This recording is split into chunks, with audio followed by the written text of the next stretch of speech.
1.1 में आप लोगों को दिया गया है, पहला प्रश्न है निम्न संख्याओं के अभाज्य गुणनखंडों के गुणनफल के रूप में व्यक्त करना है। अपन को क्या करना है, संख्या दे रखी है, संख्याओं का क्या निकालना है, अभाज्य गुणनखंड निकालकर और उसके गुणनखंडों को गुणनफल के रूप में व्यक्त करना है। तो अपनी पहली संख्या कौन सी है, 140। अब 140 का क्या करेंगे अपन, अभाज्य गुणनखंड निकालेंगे। अभाज्य गुणनखंड निकालना आता है ना, कैसे करते हैं, 140। अब इसका क्या करेंगे, अभाज्य गुणनफल निकालेंगे। तो ये किससे डिवाइड है, सबसे पहले किससे करना है, सबसे पहले आपको छोटी छोटी संख्या से डिवाइड करना है। अगर सबसे छोटी संख्या से डिवाइड कर रहे हैं ना, तो अगर डिवाइड हो रही तो ठीक है, फिर उसके आगे की देखो, अगर उससे डिवाइड नहीं हो रही तो फिर उसके आगे की देखो। तो अभी ये देख रहे हैं, पीछे देखो, अगर पीछे 0 2 4 6 8, अगर ये पीछे पीछे ये अंक आते हैं तो आप किससे डिवाइड कर सकते हो, इसको 2 से डिवाइड कर सकते हो। ठीक है, 2 से आप मतलब भाग दे सकते हो। तो देखो पीछे क्या आ रहा है, इसमें 0 आ रहा है, 0 आ रहा है, तो 0 आ रहा है तो अपन किससे डिवाइड हो जाएगा, ये 2 से डिवाइड हो जाएगा। 2 से कितनी बार जाएगा, 70। अब देखो दो, फिर दो से डिवाइड किया, अब इसको डिवाइड करना है 70 को, तो 70 को फिर 2 से कर सकते हैं ना, कितनी बार जाएगा, 35 35। अब 35 देखो, अब पीछे कौन सा अंक आ गया है, विषम अंक आ गया है। विषम अंक आ जाने पर विषम अंक आने पर सम संख्या का भाग नहीं जाता है। अब इसमें किसका भाग जाएगा, विषम संख्या का भाग देंगे। तो विषम संख्या 2 के बाद कौन सी आती है, 3 आती है, 3 का भाग इसमें जाता ही नहीं है। 4 का देंगे, 4 का भी नहीं जाएगा, 4 सम संख्या है तो 4 का नहीं जाएगा। अब किसका भाग देंगे, 5 का। 5 का देखो, 5 का जाता है, कितनी बार गया, 7 बार। अब 7 क्या, 7 कौन सा नंबर आ गया, ये 7 क्या है, अभाज्य अभाज्य संख्या है। तो ये या तो खुद से विभाजित होगी या 1 से विभाजित होगी। तो इसको खुद से विभाजित करते हैं तो ये आ जाता है। ठीक है, अब इसका अभाज्य गुणनखंड निकालेंगे तो इधर वाली जो संख्या है ये गुणनखंड के रूप में लिख देंगे। ठीक है, 2 मल्टीप्लाई 2 मल्टीप्लाई 5 मल्टीप्लाई 7। ठीक है, ये आपका गुणनखंड निकल गया है। अब इसका भी एक शॉर्ट फॉर्म, अगर इसको भी अपन और छोटा करेंगे तो क्या करेंगे, ये 2 है। ठीक है, इनका क्या बन रहा है, समूह बन रहा है ना। तो देखो इनका 2 इंटू 2 करते हैं तो इनके बीच में क्या जुड़ी रहती है, एक एक घात लगी रहती है। तो ऐसा आ जाने पर क्या कर देते हैं, अगर जो समान अंक रहते हैं तो समान अंक को तो वैसा का वैसा लिख देते हैं। जो घातें होती हैं, घातें क्या हो जाती हैं, जुड़ जाती हैं। तो एक और एक कितनी घात हो जाएगी, इसके ऊपर 2 घात हो जाएगी। मल्टीप्लाई 5 का 5 रख देंगे, इंटू 7 का 7 लिख देंगे। यही क्या हो जाएगा, अपना आंसर हो जाएगा। ठीक है, ऐसे कैसे ही। अब दूसरा देखो, दूसरा कर लेंगे। दूसरा क्या है, 1 5 6। ठीक है, दूसरा है ना 1 5, दूसरा है आपका 1 5 6। अब 1 5 6 को भी ऐसे कैसे क्या करना है, आपको डिवाइड करना है। किससे करेंगे, अब देखो पीछे का नंबर देखो, पहले तो क्या आ रहा है, 6 आ रहा है। तो 6 आ रहा है तो आप किससे डिवाइड कर सकते हो, 2 से डिवाइड कर सकते हो ना। तो 2 से डिवाइड कर देते हैं इसको, 2 2 7 14, 1 बचा, 2 8 16। ठीक है, 2 7 14, 1 बचा और 2 8 16। फिर देखो 8 आ रहा है, सम संख्या आ रही है, फिर 2 से डिवाइड हो जाएगा, 2 3 6, 1 बचा, 2 9 18। ठीक है, अब पीछे कितने आ रहे हैं, अब देखो सम संख्या नहीं आ रही है ना पीछे, तो सम संख्या नहीं आ रही तो सम संख्या से कटेगा नहीं। अब किससे कटेगा, ये विषम संख्या आ रही तो विषम संख्या से कटेगा। तो 9 है तो 3 से काट के देखो, 3 एकम 3, 3 3 9। ठीक है, अब 13 क्या आ गया, 13 अभाज्य नंबर आ गया। तो अभाज्य नंबर या तो खुद से कटता है या फिर 1 से कटता है, तो 13 को 13 से काट दो। ठीक है, और नीचे क्या आ जाएगा, 1 आ जाएगा। बस ये अपना क्या हो जाता है, भाई 1 आ गया ना, तो अब अभाज्य गुणनखंड यहाँ पे समाप्त हो जाता है। अब इसको ऐसे कैसे उतार दो, इसकी तरह 2 मल्टीप्लाई 2 मल्टीप्लाई 3 मल्टीप्लाई 13। ठीक है, अब यही वही घात को जोड़ लेते हैं। अगर समान अंक है तो अंक को लिख देते हैं और इनके ऊपर एक एक घात होती है, तो घातें क्या हो जाती हैं, जुड़ जाती हैं। तो 2 मल्टीप्लाई 3 इंटू 13। ये अपन किसके रूप में व्यक्त कर रहे हैं, गुणनफल के रूप में, गुणनखंडों को गुणनफल के रूप में व्यक्त करेंगे। इसका क्या आ गया, आंसर आ गया। अब ऐसे ही तीसरे का कर लेंगे, तीसरा देखते हैं, ऐसे तीसरा देखते हैं। तीसरा क्या है, इसका तीसरा है, ये देखो 3825 है, 3825 है। ठीक है, तो 3825 लिख दिया भाई। ठीक है, अब देख लो पीछे पीछे विषम संख्या आ रही है, विषम संख्या आएगी तो किससे कटेगा, पहले 3 से डिवाइड करके देखते हैं। देखो देखा 3 से कटेगा कि नहीं कटेगा, 3 एकम 3, 3 दूनी 6, 2 बचे, 3 7 21, हाँ 3 से कट जाएगा। ठीक है, 3 से काट के देख लो, 3 से काटेंगे तो देखो 3 एकम 3, 3 दूनी 6, और बचा कितना, 2 3 7 है 21, 1 बचा, 3 पंजे 15। ठीक है, 1275। अब देखो 3 से कटेगा, देखो पीछे वापिस से क्या आ रहा है, विषम संख्या आ रही है ना। तो विषम संख्या आने पर आपको किससे करना है, विषम संख्या से ही क्या करना है, डिवाइड करना है। अगर मान लीजिए 0 आता है, 2 आता है, 4 आता है, 6 आता है और 8 आता है, तो आप उन किससे डिवाइड कर सकते हैं, सम संख्या से डिवाइड कर सकते हैं। सम संख्या से वो विभाजित हो जाएगी। ये क्या, ये किसका नियम होता है, विभाज्यता का नियम होता है, 2 के विभाज्यता का नियम होता है। तो अब इसको किससे करें डिवाइड, 3 से करते हैं। 3 3 चौके 12। ठीक है, अब 3 दूनी 6, 1 बचा, 3 पंजे 15 हो गया, 3 से डिवाइड। अब देखते हैं, फिर देखो देगा 3 से डिवाइड, देखो जब तक सम अंक नहीं आएगा तब तक सम से विभाजित नहीं होगी। अब या तो 3 से विभाजित होगी, 3 से देखो 3 एकम 3, 1 बचा 3 चौक 12, नहीं कटेगा, 3 से नहीं कटेगा। अब किससे काटेंगे? 4 से कटेगा ही नहीं, क्योंकि विषम संख्या आ रही है तो 4 से कटी नहीं, 4 सम संख्या है। तो अगर आप ये किससे काटेंगे? 5 से काटो, तो 5 से काटते हैं। अब देखो 5 से 50 40 2 बचे, हाँ 5 से कट जाएगा, ठीक है।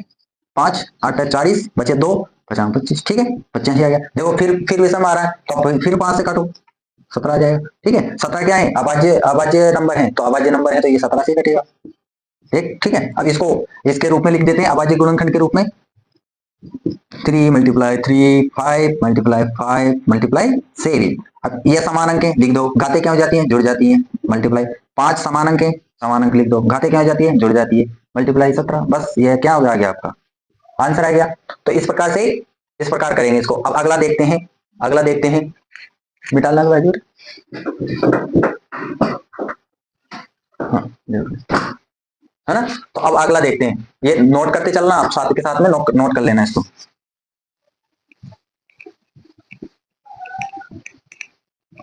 अब देखते हैं इसमें, अगला देखते हैं, अगला क्या है? अगला आपका है 5005, 5005, ठीक है। अगला क्वेश्चन है आपका 5005। अब 5005 में देखो फिर पीछे कौन सा अंक आ रहा है? विषम अंक आ रहा है। तो विषम अंक आने पर संख्या किससे विभाजित होती है? विषम अंक से ही विभाजित होती है। तो अब इसको 3 से करो, 3 से नहीं कटेगा, तो अब 5 से करो, क्योंकि 4 तो सम अंक है तो सम से विभाजित होगा नहीं। तो आप किससे करते हैं? विषम अंक से। तो विषम अंक करना क्या है आपको? अब किससे करना? 3 से नहीं हो रहा तो 5 से करो। तो 5 से करेंगे तो क्या आएगा? 5 एकम 5, 0 का 0, 0 का 0, 5 एकम 5, ठीक है, कट गया। अब 5 से कटेगा क्या? अब विषम अंक आ रहा है तो 5 से नहीं कटेगा। अब 5 से नहीं कटना है तो अब किससे देखेंगे? 7 से देखेंगे, ठीक है। 7 से देख लिया भाई, 7 से कटेगा, देख ले, देखते हैं। 7 एकम 7 बचे 3, 7 चौके 28, बचे 2, 7 21, कटिए, ठीक है। अब पीछे देखो, पीछे फिर आ रहा है विषम अंक। जब भी विषम अंक आता है तो विषम से ही काटना है, ठीक है। अब 7 से नहीं कटेगा, अब इसको 11 से डिवाइड कर लेते हैं, मेरे हिसाब से 11 से कट रहे हैं। 11 एकम 11, 3 बचे 11 33, ठीक है। अब 13 वो आ गया। अब आज संख्या तो ऐसा कैसे छोड़ देंगे, अब गुणनखंड के रूप में लिख लेंगे पहले इसको। 5 मल्टीप्लाई 7 मल्टीप्लाई 11 मल्टीप्लाई 13, तो ये क्या हो गया? इसका आंसर हो गया। इसमें कोई जोड़ा बन ही नहीं रहा है, ये 5 है, ये 7 है, ये 11 है, ये 13 है। अगर जोड़ा बनता है तो अगर मान लीजिए 5 है, 5 का जोड़ा बन जाता है तो 5 को फिर जोड़कर उनकी घातों को जोड़कर 5 वो कर लेते हैं, अभी तो नहीं करना है, ठीक है। अब करते हैं किसका? 7429। अब इसको देखो, इसका कैसे होगा? इसको किससे डिवाइड करें? 9 है तो इसका तो आपको 17 से डिवाइड होगा, ये डायरेक्ट किससे होगा? 17 से, देख लेना फिर आप। 17 में 17 17 17 तिक्के 17 चुके 68, ठीक है। हाँ 17 चुके 68 हो गया। अब 68 6 बचे यहाँ पे, ठीक है। 68 6 बचेंगे तो 62 हो जाएगा, 62 हो जाएगा। 17 का पारा फिर पढ़ो, 17 में 17 17 में 17 51, ठीक है 51। 2 में से एक गए, एक बचा, 6 में से 5 गया, एक बचा, और 19 17 70 119। तो क्या हो गया आपका? 17 70 119, 17 क्या 17 70। अब ये किससे कट गया? 17 से। अब ये किससे कटेगा? अब 17 से, तो 17 से अब बड़ी संख्या देखनी है, 17 से कट गया तो अब बड़ी बड़ी से देखें, तो 17 के बाद में कौन से आ रहा है? 19, तो 19 से काट के देख लो सब, गुनी गुनी गुनी दूनी 38, ठीक है, 19 दूनी 38 होगा। अब बचेगा कितना? 5, तो गुनी 30 57, तो ठीक है। अब ये 23 क्या आ गया आपके पास में? अभाज्य नंबर आ गया। तो अभाज्य नंबर आ जाने पर क्या होता है कि वो आगे डिवाइड नहीं हो पाता, या तो 1 से होता है, और 1 से होगा तो फिर इसका आंसर ही आ जाता है, लास्ट में खत्म हो जाते हैं गुणनखंड, अगर अभाज्य अभाज्य नंबर आ जाता है तो। 23 है ना, तो ऐसा कैसा लिख देंगे इसको, या फिर ऐसे डिवाइड कर दो, 23 को डिवाइड करेंगे तो 1 आ जाता है। अब बच गया 1, अब 1 में किसका डिवाइड करते हैं? तो इसको गुणनखंड के रूप में लिख देंगे, अभाज्य गुणनखंड के रूप में। 17 मल्टीप्लाई 19 मल्टीप्लाई 23, तो ये इसका क्या हो जाएगा? आंसर हो जाएगा, ठीक है ना। तो किसके रूप में व्यक्त कर दिया है अपन ने इसको? गुणनखंडों के गुणनफल के रूप में व्यक्त कर दिया गया है। तो इस प्रकार से आपको अगर सवाल आ जाता है तो सवाल कर लेना है, ठीक है।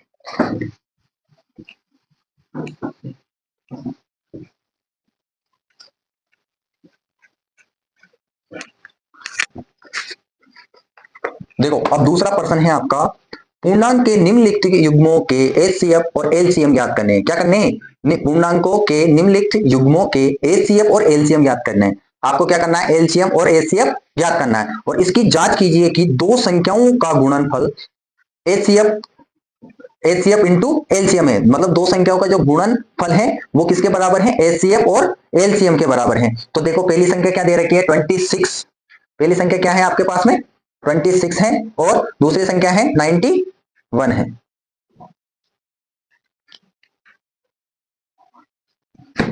तो पहली संख्या है आपके पास में 26 और दूसरी संख्या है आपकी 91। ठीक है, अब इसका अपन को क्या क्या निकालना है, एचसीएफ और एलसीएम निकालना है पहले तो। फिर उसका वो पूछ रहा है कि दो संख्याओं का गुणनफल एचसीएफ और एलसीएम के बराबर होता है क्यों, आपको इसकी जांच करनी है। तो देखो 26 का एचसीएफ एलसीएम निकालेंगे, वो दोनों अभाज्य गुणनखंड कर लेते हैं। सबसे पहले अभाज्य गुणनखंड करेंगे, तो 26 का अभाज्य गुणनखंड करते हैं पहले। तो देखो 26, देखो पीछे 6 आ रहा है, सम संख्या आ रही है, तो किससे डिवाइड होगा, 2 से। 13 आ गया। अब 13 क्या है, अभाज्य संख्या है ना, तो 13 का 13 से कर देंगे। ठीक है, 13 में 13 का भाग जाता है और किसी का नहीं जाता। अब ऐसे 91 का कर लेते हैं। 91 में 1 आ रहा है, तो 13 से कटेगा डायरेक्ट, 13 7 है 91। अब इससे निकाल लो 7 से, 7 एकम 7, है ना। तो अब इसका एचसीएफ कैसे निकालते हैं, एचसीएफ देखो, एचसीएफ कैसे निकालते हैं, जो समान जोड़े रहते हैं, समान अंक। देखो इसमें भी 13 आ रहा है और इसमें भी 13 आ रहा है, तो 13 का 13 लिख देंगे। और क्या आ रहा है, और 1 आ रहा है और 1 आ रहा है, तो इंटू में 1 कर देंगे। जो युग्म बनाते हैं, मतलब जो जोड़े बनाते हैं, उनको उनको ऐसे कैसे लिख देते हैं, तो वो क्या हो जाते हैं, एचसीएफ हो जाता है। तो इसका एचसीएफ कितना हो जाएगा, 13 मल्टीप्लाई 1 करेंगे तो 13 हो जाएगा। अब एलसीएम निकालते हैं। ठीक है, एलसीएम निकालते हैं, तो जोड़े को तो लिखते हैं, जोड़े की एक संख्या लिखते हैं। ये जोड़ा है तो जोड़े की एक संख्या लिख ली, 13 लिख लिया।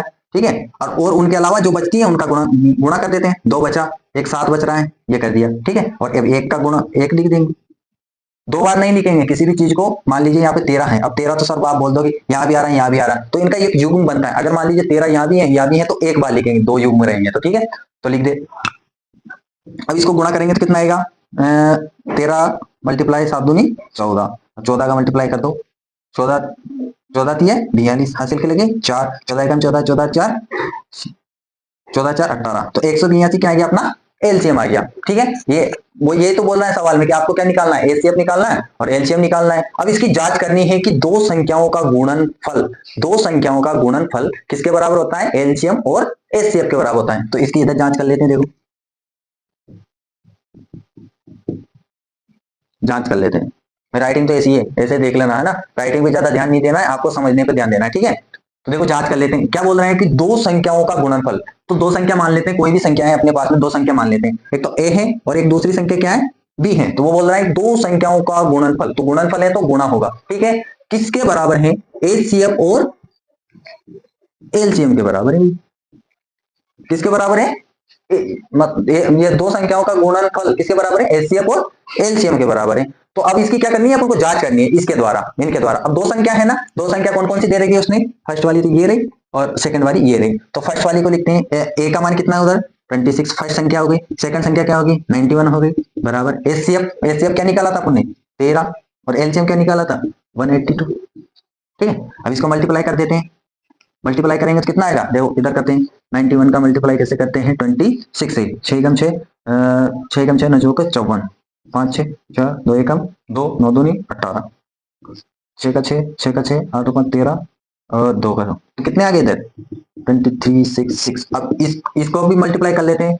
182 का मल्टीप्लाई कैसे करेंगे 13 से। ठीक है, तो 3 2 का 6 8 या 24 हासिल का 2 3 एकम 3 2 5, ऐसा कैसे लिख लेंगे 182 6 4 2 6 4 2 6 8 5 13 और 1 2 2, देखो समान आ गए ना 23 66। चलो ये हो गई अपनी जांच हो गई। देखो वो यही तो पूछ रहे हो कि दो संख्याओं का गुणनफल एचसीएफ और एलसीएम के बराबर होता है, तो इसकी जांच करनी है। तो देखो इससे इसी की जांच हो गई ना, हो गई। तो ये देखो इधर देखो गुणनफल बराबर आ रहा है ना, 2366 इधर आ रहा है, 2366 इधर आ रहा है, 2366 इधर आ रहा है। तो इससे ये साबित होता है कि दो संख्याओं का गुणनफल उसके मतलब ये संख्याओं का ही एचसीएफ के और एलसीएम के गुणनफल के गुणनखंड के बराबर होगा। ठीक है, इसकी जांच कर ली है अपने। अब दूसरी संख्या देखते हैं कौन सी है अपने पास। दूसरी संख्या 510 और 92 है। ठीक है, इसको मिटाते हैं।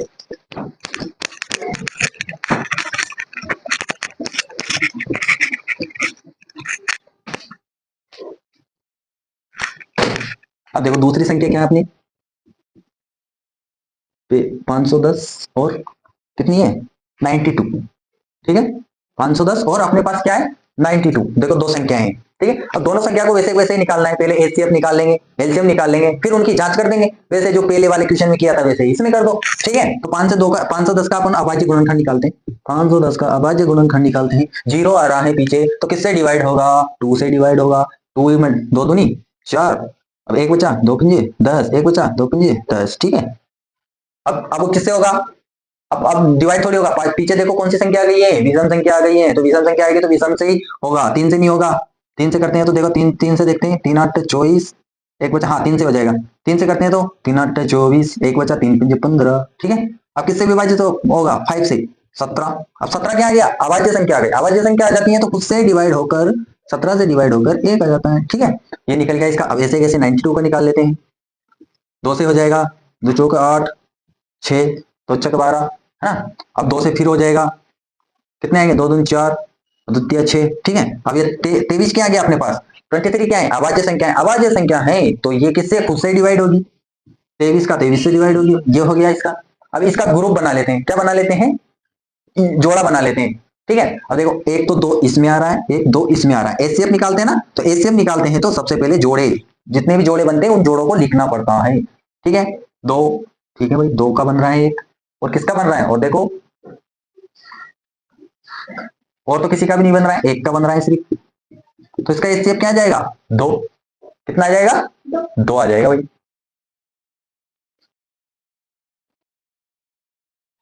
2 आ गया, क्या आ गया इसका, तो अब एलसीएम निकाल लेते हैं इसका, एलसीएम निकाल लो। एलसीएम में जोड़ा रख देते हैं, अब जोड़ा रखने के बाद में 3 से मल्टीप्लाई कर दो, फिर किससे कर देंगे, 5 से कर देंगे, फिर किससे कर देंगे, 17, फिर इधर का भी मल्टीप्लाई लेते हैं, देखो 2 का भी लेंगे ना भाई, 2 का तो एक ही जोड़ा बन रहा है तो एक ले लिया, 2 को तो अलग के लिए तो अलग लेंगे, फिर मल्टीप्लाई 23 से कर देंगे, ठीक है। अब इनका गुणा करते हैं तो कितना आता है, 3 दूनी 6, 6 पंजे 30, तो इसके हो गए 30, तो ये हो गई। अब 17 दूनी 34, 34 मल्टीप्लाई 23 कर लो, 34 मल्टीप्लाई 23 करते हैं तो कितना आता है, 3 चौक 12, का 1 3 3 9 1 10, 2 8 6, 2 8 7, 782, ठीक है, 782 आ गया, ठीक है। अब 30 का गुणा कर देते हैं इसमें, 30 का तो 782 में कितने का गुणा करते हैं, 782 में करते हैं 30 का गुणा, ठीक है।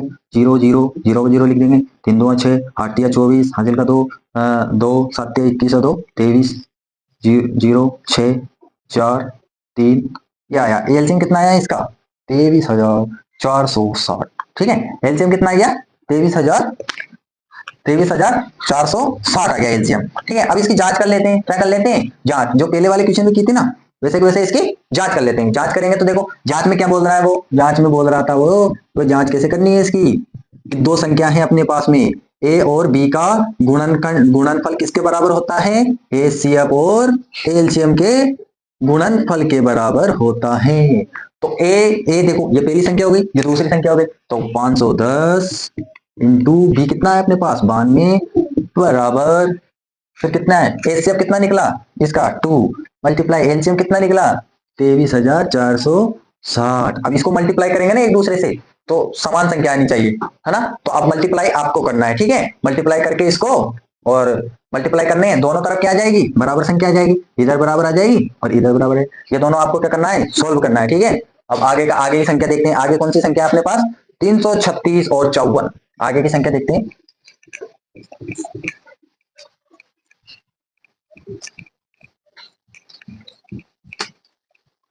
आगे की संख्या है अपने पास 336 और 54, आगे की संख्या है थर्ड वाले में 336 और 54, 336 और 54 संख्या। अब इनका वैसे वैसे निकाल लेंगे, पहले एचसीएफ अभाज्य गुणनखंड करेंगे, अभाज्य गुणनखंड करके दोनों का अभाज्य गुणनखंड करेंगे, एचसीएफ निकालेंगे इसका, पिछले क्वेश्चन में किया था ना वैसे वैसे इस क्वेश्चन करना है, ठीक है। तो 336 है तो 336 का अभाज्य गुणनखंड कर लेते हैं पहले, तो ठीक है। अभाज्य गण देखो सम संख्या आ रही है तो 2 से डिवाइड होगा, 2 एकम 2, 1 बचा 2 छक 12, 1 बचा 2 8 16, ठीक है। अब 2 से फिर होगा डिवाइड, 2 8 16, 2 चुक 8, फिर होगा 2 से 2 चुक 8, 2 दूनी 4, और जब तक होता जाएगा जब तक करना है, 2 दूनी 4, 2 एकम 2, अब किससे होगा 3 से होगा, देखो पीछे विषम संख्या आ गई ना, 3 से होगा तो 3 7 है 21। ठीक है, अब क्या गया है, 7 क्या गया है, 7 आ गया है अभाज्य संख्या। तो अभाज्य संख्या आती है तो खुद से डिवाइड होती है, तो खुद से डिवाइड कर दो इसको। 7 से होगी ना डिवाइड, या तो 8 से होगी या 7 से होगी। ठीक है, 336 का कर लिया। अब दूसरा ये हो गया इसका अभाज्य गुणनखंड। अब 54 का कर लेते हैं अभाज्य गुणनखंड। अभाज्य गुणनखंड से तो पता चलेगा एचसीएफ और एलसीएम का। तो देखो 2 से डिवाइड होगा, 2 से करते हैं, 2 2 4, 1 बचा, 2 7 14, ये तो यहीं रुक गया बे। 27 किससे कटता है, हाँ 27 कटता है ना, हाँ 27 कटेगा। किससे डिवाइड होगा, 3 से, 3 नाम है 27, कटेगा ना भाई 3 से। ठीक है, फिर काट देते हैं 3 से, ये 3 से फिर काट दिया। अब 3 से फिर काट देते हैं, ये 3 से कट गया, है ना। तो अब जोड़े बना लेते हैं, ये गुणनखंड हो गया और ये इसका गुणनखंड हो गया। अब गुणनखंड हो गया तो अब जोड़े बनाएंगे। एचसीएफ कैसे निकालते हैं, जोड़े बनाकर तो निकालते हैं। तो जोड़े बनाएंगे तो देखो एक जोड़ा ये बन गया, और एक दो और है नहीं, 3 है इसमें, 3 ये रहा इसमें, इसमें भी रहा। तो एक तो 2 का जोड़ा बना और एक 3 का बना और एक 1 का बना। ठीक, अब इनको गुणा कर लेंगे तो 6 6 क्या आ जाएगा अपने पास, इसका एचसीएफ आ जाएगा। ठीक है, अब एचसीएफ आ जाएगा इसका 6। तो अब एलसीएम निकाल लेते हैं।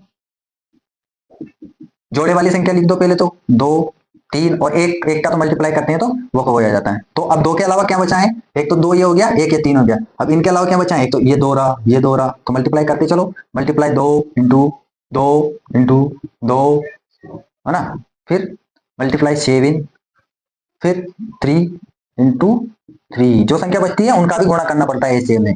तब कर दो, 3 दूना 6, 6 दूनी 12, 12 दूनी 24, 24 दूनी 48। ठीक है, इधर तो हो गए 48। ठीक है, कहाँ तक किए थे, 3 2 6 6 2 12 12 24 48। अब इधर कर देते हैं 7 3 3 9 9 7 63।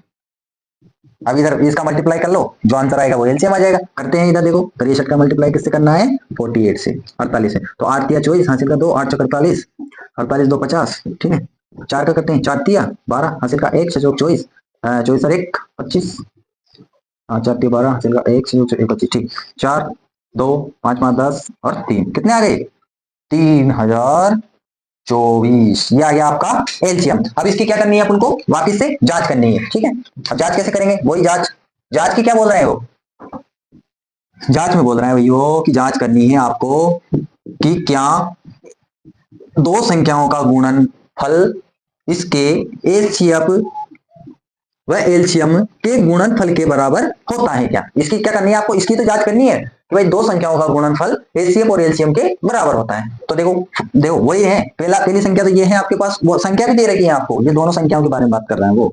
तो पहली संख्या है आपके पास 336, दूसरी संख्या है आपके पास 54 बराबर एचसीएफ कितना निकला इसका 6 मल्टीप्लाई एलसीएम कितना निकला 3024। अब इसका गुणा कर लेते हैं। ठीक है, इसका गुणा कर लेते हैं पहले तो 6 से, 6 चौक 24 हासिल का 2 बचा, 6 दूनी 12 तो 14, 1 आ जाएगा, 6 तिया 18 आ जाएगा। ठीक है, ये आ गया। दो बार देखते हैं, 6 चौक 24 हासिल का 2, 6 दूनी 12 तो 14, 1 6 13। ठीक है, 18,144। अब इसका भी मल्टीप्लाई कर लेते हैं, 336 मल्टीप्लाई 54। ठीक है, 6 चौक 24 हासिल का 2 लगा, 4 तिया 12, 12 तो 14 हासिल का 1 लगा, 4 तिया 12, 12 1 13। ठीक है, 5 का कर लेते हैं, 6 पंजे 30, 6 पंजे 30 हासिल करके 3, 5 तिया 15, 15 3 18 हासिल का 1, 5 तिया 15, 15 1 16। ठीक है, 4 का 4 आ गया, 4 का 4 आ गया, 8 3 11 आ गया, 6 1 7, 7 1 8 हो गया, और 1 का 1 हो गया। देखो आ गया 18,144। तो इसकी तो जांच करनी है। देखो दोनों आ रहे हैं ना जांच में बराबर, तो अतः अतः ये क्या आ रहा है, दोनों संख्याओं का गुणनफल उसके एचसीएफ और एलसीएम के बराबर होता है। अब अगला क्वेश्चन देखते हैं। अगला क्वेश्चन क्या है, अभाज्य गुणनखंड विधि द्वारा निम्नलिखित पूर्णांकों के एचसीएफ और एलसीएम ज्ञात करने। कोई एचसीएफ और एलसीएम ज्ञात करने हैं, इस विधि से करने हैं, अभाज्य गुणनखंड की विधि से। देखते हैं अगला क्वेश्चन क्या है।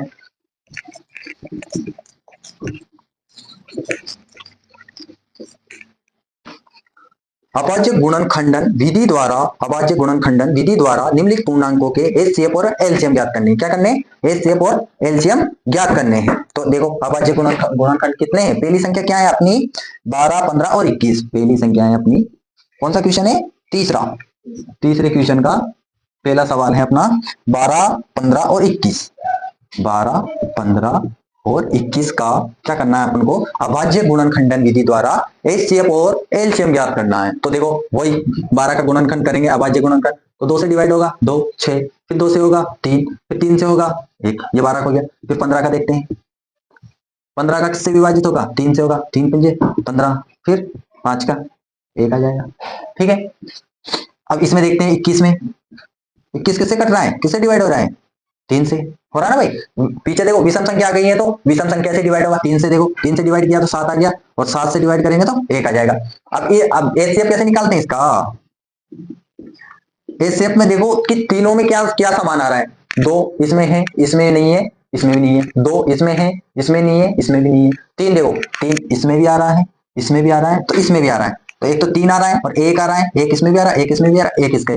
तो किस किस का ग्रुप बन रहा है? 3 और 1 का ग्रुप बन रहा है। ठीक है, तो 3 एकम 3, ये निकले अपना एचसीएफ। अब एलसीएम निकालते हैं, एलसीएम निकालते हैं। तो 3 को तो लिख ही देते हैं क्योंकि 3 का तो ग्रुप बन रहा है। अब 3 के अलावा जो भी बचता है उनका गुणा कर देते हैं। अब 2 बचा, फिर 2 बचा, ठीक है।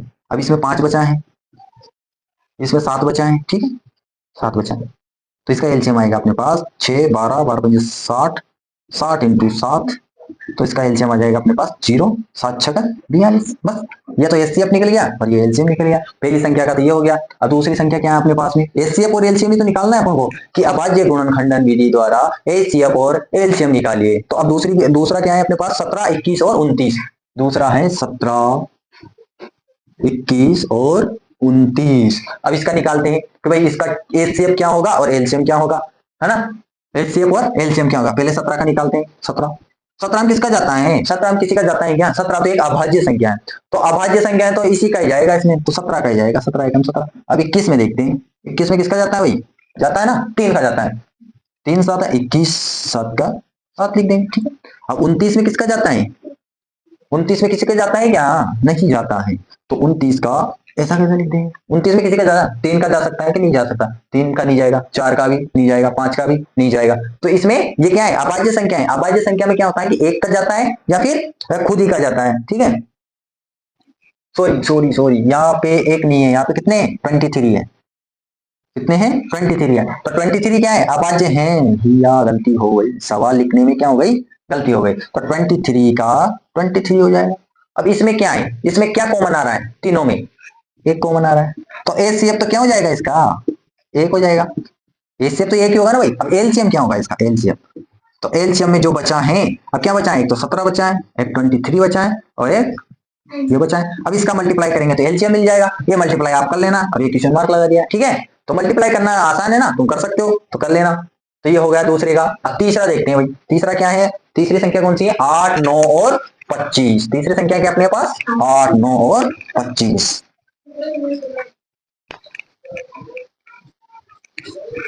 तीसरी संख्या है अपने पास 8 है, 9 है और 25 है, ठीक है। अब इसका वही अभाज्य गुणनखंडन विधि द्वारा, अभाज्य गुणनखंडन विधि द्वारा एचसीएफ और एलसीएम ज्ञात करेंगे, है ना। तो देखो 8 है, तो 8 का करना है, फिर 9 का करना है, फिर 25 का करना है, ठीक है। 8, तो 8 को वही अभाज्य गुणनखंडन करना है। तो देखो किससे डिवाइड होता है? 2 से 4, फिर 2 से 2, फिर ये भी तो 2 से होगा, ठीक है। ये हो गया। अब इसको करते हैं, ये 3 से डिवाइड होगा, 3/3, फिर 3, ये 1 आ जाएगा। ये 5 से होगा, 5 5 और ये 5 1, ठीक है। अब इसमें कॉमन क्या आ रहा है? जो कॉमन आएगा वो एचसीएफ हो जाएगा। अब इसमें कॉमन क्या आ रहा है? 1 आ रहा है, देखो सब में एक एक एक कॉमन आ रहा है, तो इसका एचसीएफ तो 1 हो जाएगा। और एलसीएम क्या होगा? गुणा कर देंगे सारी चीजों को एलसीएम में, तो गुणा क्या होगा? गुणा होगा 2 multiply 2 multiply 2 multiply 3 multiply 3 multiply 5 multiply 5। अब इन सबका गुणा करना पड़ेगा ना, क्योंकि युग्म तो किसी के बन ही नहीं रहे, जोड़े बन खा रहे हैं। 2 इसमें आ रहा है, इसमें नहीं आ रहा, इसमें नहीं आ रहा, तो तीनों में अगर 2 आता है तो फिर जोड़ा बनता है, फिर एक संख्या ले लेते हैं, तो वो एचसीएफ हो जाएगा। अब कॉमन क्या आ रहा है? इसमें भी एक आ रहा है, इसमें भी एक आ रहा है, इसमें भी एक आ रहा है, तो एक क्या हो जाएगा अपना? एलसीएम हो जाएगा। और एचसीएफ में एचसीएफ हो जाएगा, सॉरी एक क्या हो जाएगा अपना? ये एचसीएफ हो जाएगा, और एलसीएम में सबका गुणा कर देंगे। तो ठीक है, अब इनका गुणा करते हैं, क्या आता है आंसर? तो 2 2 4, 4 2 8, 8 3 24, 24 तो ये हो गई, ठीक है। यहाँ तक। अब इधर का इधर कर लो, 50 25 25 75। अब इसका मल्टीप्लाई करेंगे तो क्या आएगा? 75 मल्टीप्लाई इधर कर लेते हैं ना, क्या दिक्कत है। 5 चौका 20, 2 बचे, 7 चौका 28, 2 30, 75 का 5 2 10, 5 2 10, 150 होते हैं, ठीक है। 0 0 8 1800, तो 1800 क्या आ गया अपने पास? इसका एलसीएम आ गया, ये आंसर हो गए। एचसीएफ और एलसीएम तो याद करने हैं हमको, 8, 9 और 25 के एचसीएफ और एलसीएम ज्ञात करने हैं, ठीक है।